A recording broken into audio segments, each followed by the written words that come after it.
This is a fun segment. Everyone gets a winner and a loser from any topic they desire, but they have to be ready to justify their choices.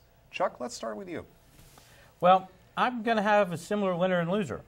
There was a young lady, well, not a young lady, a lady who is a professor at University of Pennsylvania, who said this week that she has decided that she is not going to reproduce because she's white, and she doesn't want her kids to be born with white privilege. She said, I dislike my whiteness, but I dislike other people's whiteness more, because she's better at it, I guess. I feel this way. The way to really end racism is to feel guilty for it. So in my opinion, the American people have won on this case because she's decided not to reproduce. All right. Now, my winner. No, that was my winner. My loser is going to end up also being the American people, unfortunately. This past week, Gallup released a survey, and what they did is they asked a whole bunch of people if you would vote for this person because of their opinions. If you, what they felt, and they also based it on race.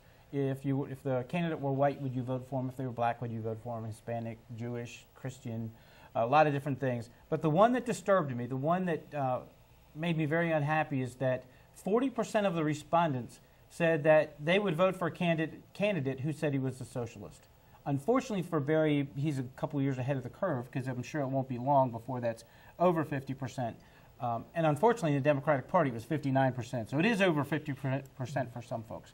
But I think that unfortunately makes the American people a loser. They just don't understand what they are willing to vote for. Well, thank you, sir. Fred, what about you? Well, thank you. My first winner, and I say first, all the high school students that graduated this year that selected to go into the military. I personally thank you for that, and I appreciate you honoring and guarding our country. The other part of that are those young students, adults that have been selected to military academies. Kudos for that. Now, my second winner is the God Bless America ride that was conducted about 2 weeks ago, that they ride from Pennsylvania to Martinsburg VA Medical Center. 3,000 riders, and they raised over $60,000 for the VA Medical Center in Martinsburg. Wow. Way to go. Thank you. Thank you, sir. Jim? Okay, so I changed my winner and loser at the last minute, but my winner is still the same. My winner is Donald Trump. Okay, and I'm calling him a winner right now because he's not going to win an election. My guess is when the going gets tough, he will fold up like the proverbial cheap chair. But for now, Donald, congrats, brother. You got that little 12-year-old out stumping for you. You've got a very populist message which will hold people's attention at least for 2 hours.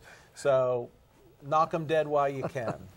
My loser, on the other hand, is the American people, much like Chuck, but for a different reason. One of the most concerning situations that I see in our nation right now is this attitude toward our law enforcement officials.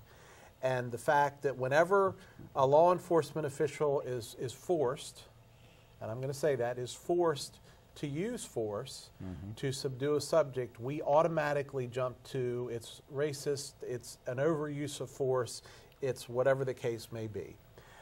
I've had my share of traffic stops in my lifetime, and I will tell you that I've met police officers that were more and less headstrong. Is that a way to say that?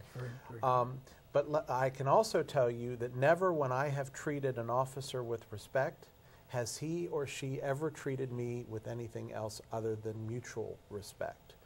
So my message and my thought process is, unless we get to the point that when a cop says stop, we stop, we're going to be in big trouble as a country. Amen. And for myself, I guess I would say that my winner is the county's bond rating. And, you know, it may sound a little bit cheesy, but we have a lot of problems here in Washington County and in the city of Hagerstown. But I think the fact that we are responsible enough to be able to have such a good bond rating certainly shows that we do certain things right, and we have been sticking to it. And by the way, Colin, you know that the city has a great bond rating as well. Yes. So we're good on multiple counts. And my loser is going to be probably very contentious, not necessarily here at the table, but in a broader sense, and it's going to be the Confederate flag. And, you know, I look at it in terms of, certainly, it represents, yes, I understand a heritage piece, and I understand a pride piece, but it does represent a failed philosophy that was born out to be failed before the Revolutionary, or I'm sorry, before the Civil War, in terms of the Articles of Confederation. A lack of a strong central government was not a good idea, and it never was a good idea. And I know that we talk about the Civil War in terms of slavery, but it was about a lot more than that. It was about state rights ultimately versus federal rights.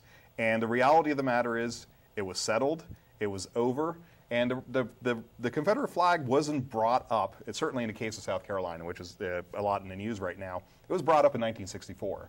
And the reason it was put up was because of desegregation. So I think as a nation, we have to be a little bit more honest with ourselves and look in the mirror a little bit, because there's nothing to take away from the sense of identity that folks in the South feel. But it's time to move on. Excellent. Next up, the Patriot Act. Do we really have to trade off privacy for safety? We'll have that when we come back. Stay tuned.